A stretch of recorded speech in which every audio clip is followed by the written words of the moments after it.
అనుకున్నా అడు తిరిగి నా మీదగా వస్తాడు అనుకున్నా. పాన్ ఇండియా సినిమాలో నిన్నాం, ఇది పాన్ ఇండియా కేసు. టైటిల్ అదిరింది సార్. ఆటో ఇంకా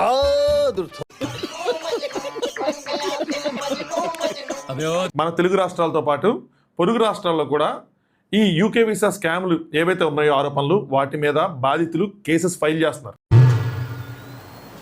మూర్తి గారు, ఇలాంటప్పుడే గుండె రాయి చేసుకోవాలి. ఏం చేస్తారు? పాకిస్తాన్లో ముగ్గురు, పాకిస్తాన్లో కూడా వీళ్ళు మోసం చేశారంట. ఇంకోసారి పాకిస్తాన్లో కూడా వీళ్ళు మోసం చేశారంట. పాకిస్తాన్ నుంచి కూడానండి, మరి వదలలేదు వాళ్ళు కూడా.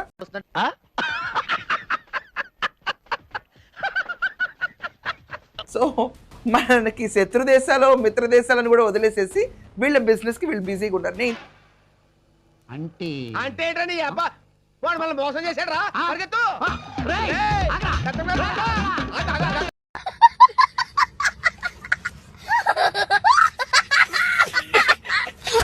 ఎలా వెళ్ళిపోయిందంటే వీళ్ళ ఇష్యూ. నేను ఇంతకాలం అనుకున్నాను వీళ్ళు జస్ట్ తెలుగు కమ్యూనిటీకి వరకే వీళ్ళు బోల్తా కొట్టించారేమో అని.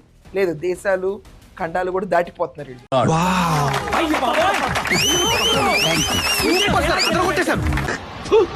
కర్ణాటకలో ఈరోజు ఒక కేసు ఫైల్ అయింది. కొంతమంది గుజరాత్లో రెడీ అవుతున్నారని విన్నాను, కొంతమంది బాధితులు చెప్పారు, కొంతమంది రాజస్థాన్లో ఉన్నారు. పెద్ద అపరిచితుడు అమ్మ మొగుడులాగా ఉన్నావు కదరా రే. బేసిక్ గా నేను ఎదవను కదా, నా వల్లే ప్రపంచం మొత్తం నాశనం అయిపోతుంది అనుకునేవాడిని. అందరూ నాలాగే ఉన్నారు గురు, ఎదవను మించిన ఎదవను. యూకేలో వీళ్ళ పైన కేసులు నమోదు చేయడానికి అడ్వకేట్ రెడీగా ఉన్నారు. నేను ఇలా బుక్ అయిపోతాను కల్లో కూడా అనుకోలేదు. ఇలాంటి నేరాలకి ఇఫ్ ప్రూవెన్ రైట్ వాళ్ళకి 5 నుంచి 10 ఏళ్ల పాటు జైలు శిక్ష పడొచ్చంట. ఇప్పుడు ఏం చెయ్యాలి? యూకేలో వీళ్ళందరూ కూడా మేము రెడీ చేస్తున్నాము కంప్లైంట్స్. యూకేలో కూడా కేసులు కడతాము.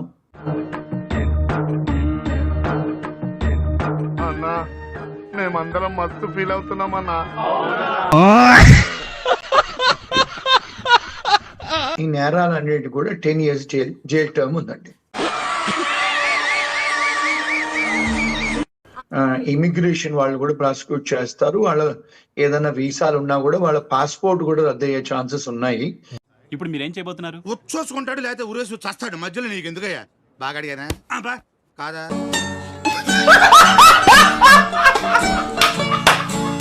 This is going to be big.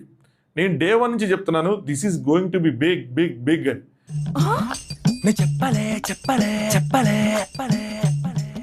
ఇంకోటి నాకు తెలిసింది ఏంటంటే ట్రాన్సాక్షన్స్, ఒక ప్లానింగ్, ఒక విజన్, ఒక పద్ధతి మతిపోతుంది నాకు. బంగారు కొట్టు వాళ్ళకి, షామియానా టెంట్ హౌస్ వాళ్ళకి ఏంటంటే డిఫరెంట్ ట్రాన్సాక్షన్ జరిగినాయి. తస్కరించుట రెండింటికి ఏంటి తేడా? దొంగతనం అంటే దౌర్జన్యంగా దోచుకోవటం, తస్కరించుట అంటే తెలివిగా తీసుకోవటం. సోది చెప్పి కవర్ చేయకు.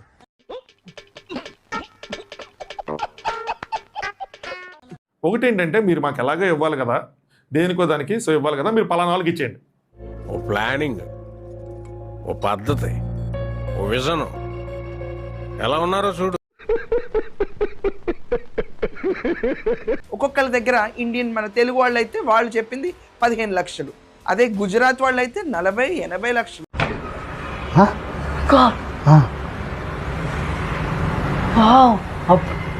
వీళ్ళు చేసిన ఆఖరికి ఏంటంటే ఇమిగ్రేషన్ డాక్యుమెంట్స్ కూడా ఫ్రోడ్ చేసి వీళ్ళు ఇక్కడ పంపించారంట. సదరు వీళ్ళు తీసుకొని 8 నుంచి 10 లక్షలు కాదంట, 40 లక్షలు ఒకరి దగ్గర, 80 లక్షలు ఒకరి దగ్గర కూడా వసూలు చేశారంట.